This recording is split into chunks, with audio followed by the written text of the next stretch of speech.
നമസ്കാരം. നടന്മാരായ പൃഥ്വിരാജിന്റെയും ദുൽഖർ സൽമാന്റെയും വീടുകളിൽ customs raid നടക്കുകയാണ്.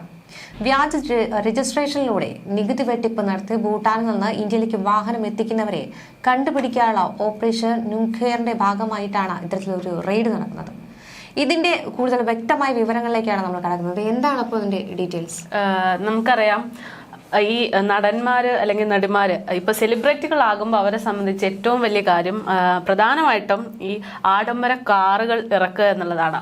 പ്രത്യേകിച്ച് ഈ ദുൽഖർ സൽമാന്റെയും പൃഥ്വിരാജിന്റെയും ഒക്കെ കാര്യം എടുത്തു നോക്കുമ്പോൾ അവർ തമ്മിൽ ഒരു പ്രത്യേക ബോണ്ട് ഉണ്ട്. പലപ്പോഴും ഈ സെലിബ്രിറ്റി ഇന്റർവ്യൂസിലൊക്കെ അത്തരത്തിലുള്ള ബോണ്ടിനെ കുറിച്ച് സംസാരിക്കുമ്പോൾ, ആ ഒരു ബന്ധത്തിന്റെ ആഴത്തിനെ കുറിച്ചൊക്കെ സംസാരിക്കുമ്പോൾ ഇവർ പ്രധാനമായിട്ടും പറഞ്ഞു വന്നിരുന്നത് അവർ തമ്മിലുള്ള ഈ ആഡംബര കാറുകളുടെ ഒരു കണക്ഷനും അവരുടെ വേവ് ലെങ്ത് ഒക്കെ ഒരേപോലെയാണ് എന്ന് പറഞ്ഞിട്ടുള്ള ഒരു ഇന്റർവ്യൂ ഒക്കെ പുറത്തു വന്നിരുന്നു. പക്ഷേ ഇപ്പോ ആ ഒരു സാഹചര്യം എടുത്തു നോക്കുമ്പോൾ ഈ കസ്റ്റംസ് പ്രധാനമായിട്ടും അവിടേക്ക് പോയിരിക്കുന്നത് പൃഥ്വിരാജിന്റെയും ദുൽഖറിന്റെയും വീട്ടിലേക്കാണ്. തിരുവനന്തപുരത്തുള്ള പൃഥ്വിരാജിന്റെ വീട്ടിലെ റെയ്ഡ് നടത്തി അവിടെ വാഹനങ്ങളൊന്നും ഉണ്ടായിരുന്നില്ല.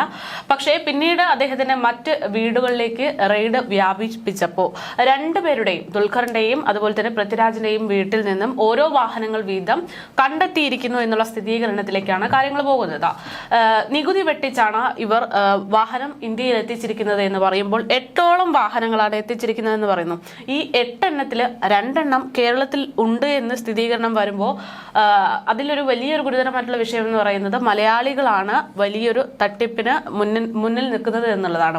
ഈ ദുൽഖറിനെ സംബന്ധിച്ചിട്ടാണെങ്കിലും പൃഥ്വിരാജിനെ സംബന്ധിച്ചിട്ടാണെങ്കിലും ഏറ്റവും വലിയ വിജയത്തിന്റെ പീക്ക് ലെവലിൽ നിൽക്കുന്ന 2 നടന്മാരാണ്. സ്വാഭാവികമായിട്ടും കോടികൾ ഒഴുകുന്നുണ്ട് എന്നത് വ്യക്തമാണ്. അപ്പൊ പൃഥ്വിരാജും ഈ പറയുന്നത് പോലെ ദുൽഖറും മാത്രമല്ല, ഇപ്പൊ മമ്മൂട്ടിയാണെങ്കിലും ഫഹദ് ഫാസിലാണെങ്കിലും ആസിഫ് അലി ഒക്കെ ആണെങ്കിലും ഇവരെയൊക്കെ സംബന്ധിച്ച് ആഡംബര കാറുകളെ കുറിച്ച് പലപ്പോഴും നമ്മൾ പല വീഡിയോസും കണ്ടിട്ടുണ്ട്. അപ്പോൾ സ്വാഭാവികമായിട്ടും അവരിലേക്കും ഈ ഒരു റെയ്ഡ് കടക്കുമോ എന്നതിനെ കുറിച്ചുള്ള വ്യക്തത ഇല്ല. പക്ഷേ എങ്കിൽ പോലും സാധ്യതയുണ്ട്. മലയാളികൾ മാത്രമല്ല, മറ്റു നടന്മാരെ സംബന്ധിച്ചും ഈ തരത്തിലുള്ള നികുതി വെട്ടിപ്പ് നടന്നിട്ടുണ്ടോ എന്നുള്ള സംശയമുണ്ട്. എന്തായാലും നിലവിൽ കേരളത്തിൽ 30ഓളം ഇടങ്ങളിൽ 5 ജില്ലകളിലായിട്ടാണ് റെയ്ഡ് പുരോഗമിക്കുന്നത്. അതിലിപ്പോൾ 2 വാഹനങ്ങൾ സ്ഥിരീകരിച്ചു കഴിഞ്ഞു തെറ്റായിട്ട് ഇവർ കൊണ്ടുവന്നിരിക്കുന്നത് എന്നുള്ളത്. ഭൂട്ടാൻ എന്ന് പറയുന്നത് ഇന്ത്യയുടെ ഏറ്റവും അടുത്തുള്ള ഒരു രാജ്യമായതുകൊണ്ട് തന്നെ അവിടെ നിന്ന് ഇന്ത്യയിലേക്ക് വാഹനങ്ങൾ എത്തിക്കുക എന്നുള്ളത് കുറച്ചുകൂടി ഈസിയാണ്. ഇവിടെ എന്തുകൊണ്ടാണ് ഭൂട്ടാൻ എന്ന് ചോദിച്ചു കഴിഞ്ഞാൽ, ഭൂട്ടാനിൽ ഈ ആഡംബര വാഹനങ്ങൾക്ക്, ഇന്ത്യയിലെ സംബന്ധിച്ച് ആഡംബര വാഹനങ്ങൾക്ക് വില കുറവാണ്. അപ്പോൾ അവിടെ നിന്ന് വാഹനങ്ങൾ വാങ്ങിയിട്ട് അവിടെ നിന്ന് തന്നെ ഒരു വ്യാജമായിട്ടുള്ള വാഹനത്തിന്റെ നമ്പർ ഇടുന്നു, അല്ലെങ്കിൽ വ്യാജമായിട്ട് ആ വാഹനം അവിടെ രജിസ്റ്റർ ചെയ്തതിനു ശേഷം അത് സെക്കൻഡ് ഹാൻഡ് എന്നുള്ള രീതിയിൽ ഇന്ത്യയിലേക്ക് കൊണ്ടുവരികയാണ്. സ്വാഭാവികമായിട്ടും സെക്കൻഡ് ഹാൻഡ് ആകുമ്പോൾ അതിന്റെ നികുതിയിൽ കുറവ് വരുന്നു. വ്യാജ രജിസ്ട്രേഷൻ, അതായത് അവിടെ ഈ പറയുന്നത് പോലെ പൃഥ്വിരാജിനോ അല്ലെങ്കിൽ മറ്റുള്ള ആളുകൾക്കൊന്നും അവിടെ കൃത്യമായിട്ടുള്ള ഒരു അഡ്രസ്സോ കാര്യങ്ങളോ ഇല്ല. പക്ഷെ അവിടെ വ്യാജമായിട്ടൊരു രജിസ്ട്രേഷൻ നടത്തുകയും വാഹനങ്ങൾ ഇന്ത്യയിലേക്ക് കൊണ്ടുവരികയും ചെയ്യുന്നു എന്നുള്ളതാണ്. നിരന്തരമായിട്ട് രാജ്യത്തിനകത്തേക്ക് വരുന്ന ആഡംബര കാറുകൾ എവിടെ നിന്നാണ് എന്ന് അന്വേഷിച്ചപ്പോഴാണ് പല റിപ്പോർട്ടുകളിലും ഈ പറയുന്ന ഭൂട്ടാൻ എന്നുള്ള പേര് കണ്ടു തുടങ്ങിയത്. അങ്ങനെ തുടങ്ങിയ സംശയമാണ് ഈ പറയുന്നത് പോലെ ഭൂട്ടാനിൽ നിന്ന് നികുതി വെട്ടിച്ച് ആഡംബര കാറുകൾ ഇന്ത്യയിലേക്ക് എത്തിക്കുന്നുണ്ട് എന്നുള്ള സ്ഥിരീകരണത്തിലേക്ക് വരുന്നത്. അത് ആരാണ് കൊണ്ടുവരുന്നത് എന്ന് ചോദിക്കുമ്പോഴാണ് ഈ മലയാളി നടന്മാരാണ് അതിന്റെ പിന്നിലുള്ള പ്രധാന കണ്ണികൾ എന്ന് പറയുന്നത്. ഇവർക്ക് ഒരു ബിനാമിയായിട്ട് വലിയൊരു സംഘം തന്നെ പ്രവർത്തിക്കുന്നുണ്ട് എന്നാണ് വിചാരിക്കുന്നത്. അപ്പൊ അവരിലേക്കൊക്കെ അന്വേഷണം നടത്തുകയാണ്. അതേസമയത്ത് ഈ മലയാളി നടന്മാരെ സംബന്ധിച്ച് ഇപ്പൊ 2 പേരുടെ പേര് മാത്രമാണ് പുറത്തു വന്നിരിക്കുന്നതെങ്കിൽ ഇനിയും ഒരുപാട് പേര് പുറത്തേക്ക് വരാനുണ്ട്, അല്ലെങ്കിൽ അന്വേഷണം തുടരുമെന്ന് തന്നെയാണ്. വ്യവസായികൾ മാത്രമല്ല, പല ആഡംബര വാഹനങ്ങളുടെ ഷോറൂമുകളിലും, കാറിന്റെ ഷോറൂമുകളിലും ഇപ്പോൾ അന്വേഷണം പുരോഗമിക്കുന്നുണ്ട് എന്നാണ് പറയുന്നത്. ഈ ഭൂട്ടാനിലെ സംബന്ധിച്ച് ഭൂട്ടാനിലെ നുഖേർ എന്ന് പറയുന്നത് വാഹനം എന്നാണ് അർത്ഥം. അപ്പോൾ അതിന്റെ അടിസ്ഥാനത്തിലാണ് ഓപ്പറേഷൻ നുഖേർ എന്ന് പറഞ്ഞിട്ട് കസ്റ്റംസ് ഒരു അന്വേഷണം അല്ലെങ്കിൽ റെയ്ഡ് നടത്തിക്കൊണ്ടിരിക്കുന്നത്. എന്തായാലും വലിയ രീതിയിലുള്ള ഒരു നികുതി തട്ടിപ്പ് തന്നെയാണ് ഇരുവരും നടത്തിയിരിക്കുന്നത് എന്നുള്ള കാര്യത്തിൽ വ്യക്തതയുണ്ട്. ദുൽഖറിനെയൊക്കെ സംബന്ധിച്ച് ഒരുപാട് ആഡംബര കാറുകൾ ഉള്ള ആളാണ്. പലപ്പോഴും ഓരോ വർഷവും പുതിയ പുതിയ ആഡംബര കാറുകൾ തന്റെ കളക്ഷനിലേക്ക് കൊണ്ടുവരിക എന്നുള്ളൊരു ഉദ്ദേശം തന്നെ ഇവർക്കുണ്ട് എന്ന് പലപ്പോഴും പല ഇന്റർവ്യൂസിലും നമ്മൾ കണ്ടിട്ടുണ്ട്. അപ്പം ഇവരൊക്കെ നിയമത്തെ വെല്ലുവിളിച്ചുകൊണ്ടുള്ള, ഇവർക്ക് ആർക്കും പൃഥ്വിരാജിനൊക്കെ സംബന്ധിച്ച് ഒരിക്കലും നിയമം അറിയാത്ത ഒരു വ്യക്തിയല്ല. നിയമത്തെ സംബന്ധിച്ച് കൃത്യമായിട്ട് അറിയുന്ന ആളുകളാണ് രണ്ടുപേരും.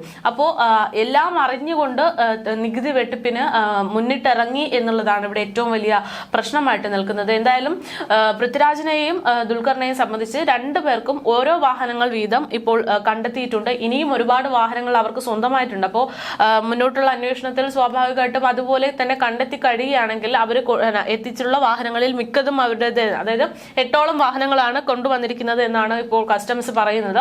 അങ്ങനെയാണെങ്കിൽ 2 എന്നുള്ളതിന്റെ എണ്ണം കൂടുകയാണെങ്കിൽ പകുതിയിലധികവും തെറ്റ് ചെയ്തിരിക്കുന്നത് മലയാളികളായിട്ടുള്ള നടന്മാരാണ് എന്ന് പറയുന്നത് മലയാളികൾക്ക് ഒരു നാണക്കേടാണ്. കാരണം നമ്മൾ അത്രയും, അതായത് രാജ്യത്ത് ഏറ്റവും കൂടുതൽ വിദ്യാസമ്പന്നരായിട്ടുള്ള ആളുകൾ ഉള്ളത് കേരളത്തിലാണ് എന്ന് പറയുമ്പോൾ അതേ വിദ്യാസമ്പന്നർ തന്നെയാണ് ഇത്തരത്തിലുള്ള തെറ്റുകൾ ആവർത്തിക്കുന്നത് എന്നുള്ളതാണ്. എന്തായാലും കേരള ലക്ഷദ്വീപിന്റെ ചുമതലയുള്ള കമ്മീഷണറുടെ നേതൃത്വത്തിലാണ് ഇത്തരത്തിലൊരു റെയ്ഡ് നടന്നു വരുന്നത്. നടന്മാർക്ക് പുറമെ കളമശ്ശേരി കേന്ദ്രീകരിച്ച് പ്രവർത്തിക്കുന്ന ബിസിനസ്സുകാരനിലേക്കും മലപ്പുറം കോഴിക്കോട് കേന്ദ്രീകരിച്ച് പ്രവർത്തിക്കുന്ന വാഹന ഡീലർമാരിലേക്കും ഒക്കെ അന്വേഷണം വ്യാപിച്ചിരിക്കുന്നു എന്നുള്ള റിപ്പോർട്ട് പുറത്തു വന്നിട്ടുണ്ട്. ഈ പറയുന്നത് പോലെ മലയാളി നടന്മാരെ മാത്രമല്ല മറ്റ് ഭാഷകളിലേക്ക് പോവുകയാണെങ്കിൽ ഇന്ത്യയിൽ തന്നെ അമിതാഭ് ബച്ചൻ പോലുള്ള നിരവധി ആളുകൾ ഈ ആഡംബര കാറുകൾ സ്ഥിരമായിട്ട് ആഡംബര കാറുകളിലേക്ക് പോകുന്ന ആളുകളാണ്. അത് സ്വന്തമാക്കാൻ ആഗ്രഹിക്കുന്ന ആളുകളാണ്. അപ്പോൾ അവരിലേക്കൊക്കെ അന്വേഷണം നീളുമോ എന്നുള്ളത് ഒരു സ്ഥലത്ത് നിൽക്കുന്നുണ്ട്. എന്തായാലും ഇപ്പോൾ ഇവരെ സംബന്ധിച്ച്, ഇവർ രണ്ടുപേരെ സംബന്ധിച്ച്, ഇപ്പം പൃഥ്വിരാജിനെ ആണെങ്കിലും ദുൽഖറിനെയും സംബന്ധിച്ച് അവർ ഏറ്റവും വലിയ പീക്ക് പോയിന്റിൽ നിൽക്കുന്നു എന്ന് പറയണം.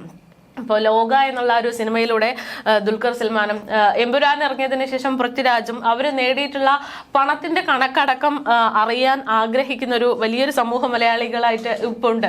അപ്പോൾ അങ്ങനെ ഒരു ആകാംക്ഷയിൽ നോക്കി നിൽക്കുന്ന സമയത്താണ് പ്രത്യേകിച്ച് പൃഥ്വിരാജിനെ സംബന്ധിച്ച് മറ്റേ ഒരു സിനിമയുണ്ടല്ലോ കാന്താര റിലീസ് ആവാൻ പോകുമ്പോൾ അതിന്റെ കേരളത്തിലെ വിതരണം പൃഥ്വിരാജിന്റെ നിയന്ത്രണത്തിലാണ്. അപ്പോൾ അത്തരത്തിലൊരു സമയത്ത് ഇങ്ങനൊരു റെയ്ഡ് കൂടെ വന്നിരിക്കുന്നത് ഇവര് രണ്ടുപേരെയും പ്രതിക്കൂട്ടിലാക്കിയിരിക്കുന്നു, അല്ലെങ്കിൽ കുടുക്കിയിരിക്കുന്നു എന്ന് തന്നെ പറയാം. എന്തായാലും കൂടുതൽ നടപടികൾ ഉടൻ തന്നെ ഉണ്ടാകുമെന്നാണ് റിപ്പോർട്ടുകൾ വ്യക്തമാക്കുന്നത്. അന്വേഷണം ഇപ്പോഴും തുടർന്നുകൊണ്ടിരിക്കുകയാണ്.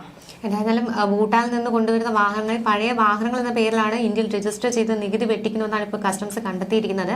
എന്തായിരുന്നാലും ഈ നടന്മാർ മാത്രമല്ല, ഇനിയും അധികം നടന്മാർ, അതായത് നമുക്കറിയാം വിരലിൽ എണ്ണാവുന്ന നടന്മാരല്ല ഈ കാറുകൾ വാങ്ങിച്ചു കൂട്ടുന്നത്.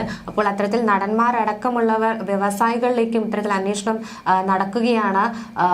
കേരള ലക്ഷദ്വീപിന്റെ ചുമതലയുള്ള കമ്മീഷണറുടെ നേതൃത്വത്തിലാണ് ഇത്തരത്തിൽ അന്വേഷണം പുരോഗമിക്കുന്നത്. വരും മണിക്കൂറിൽ ഇത് സംബന്ധിച്ച കൂടുതൽ റിപ്പോർട്ടുകൾ വരും. കാരണം ഇപ്പോൾ 2 നടന്മാരിൽ നിന്നും ഓരോ കാറുകൾ വീതമാണ് ഇപ്പോൾ ഉണ്ടെന്ന് സ്ഥിരീകരിച്ചിരിക്കുന്നത്. എന്തായിരുന്നാലും തുടർന്നുള്ള അന്വേഷണത്തിൽ കൂടുതൽ വിവരങ്ങൾ പുറത്തുവരും.